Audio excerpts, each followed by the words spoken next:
అంబటి రాంబాబు నీచంగా నికృష్టంగా సంస్కారహీనంగా ప్రవర్తిస్తాడనేటువంటి మాట ప్రజలందరికీ తెలుసు గాని మరింత బరితెగించి బజారు భాషతోటి రాజకీయాల్లో ఎవరూ మాట్లాడే విధంగా మాట్లాడడం అనేది మొత్తం కూటమి నాయకులు మేమందరం మాత్రమే కాకుండా రాష్ట్ర ప్రజలందరూ కూడా చీ అంటున్నటువంటి సందర్భాన్ని ఈ సందర్భంగా తెలియజేస్తా ఉన్నాం.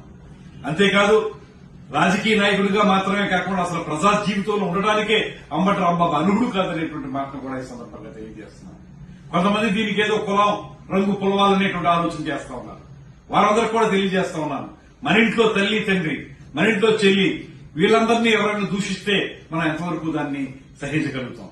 ఇవాళ రాంబాబు మాట్లాడినటువంటి మాటలు ఒక ముఖ్యమంత్రి స్థానంలో ఉన్నటువంటి చంద్రబాబు నాయుడు గారిని, వారి పెద్దల్ని కించపరిచే విధంగా పచ్చి బూతులతోటి మనం మాట్లాడడానికి కూడా వీలులేనటువంటి భాషతోటి మాట్లాడడం అనేది ఎవరు కూడా సహించేటువంటి విషయం కాదు. ఎంత ప్రజలు మిమ్మల్ని చీకొట్టినప్పటికీ కూడా ఇంకా మీరు తగుదనమ్మా అని రోడ్ల మీద వచ్చి మాట్లాడడమే తప్పు. చేసిన తప్పులన్నీ కప్పిపుచ్చుకోవడానికి రకరకాల వేషాలు వేస్తున్నటువంటి మిమ్మల్ని ప్రజలు ఇప్పటికెప్పుడో చేత్కరించారు. మళ్లీ అసలు మిమ్మల్ని ప్రజల మధ్య తిరగడానికి ఒప్పుకోరనేటువంటి మాట కూడా స్పష్టమవుతోంది. నేను ఆ పార్టీ అధ్యక్షులు మాజీ ముఖ్యమంత్రి జగన్ గారికి కూడా తెలియజేస్తా ఉన్నాం, మీరు ఇంకా సమర్థిస్తున్నారు అంబటి రాంబాబు గారి మాటల్ని. ఇది ఎంతవరకు న్యాయం? అసలు సమాజంలో ఈ రకమైన బూతుల సంస్కృతి తీసుకొచ్చిందే వైఎస్ఆర్ కాంగ్రెస్ పార్టీ అనేటువంటి మాట ప్రజలందరికీ తెలుసు.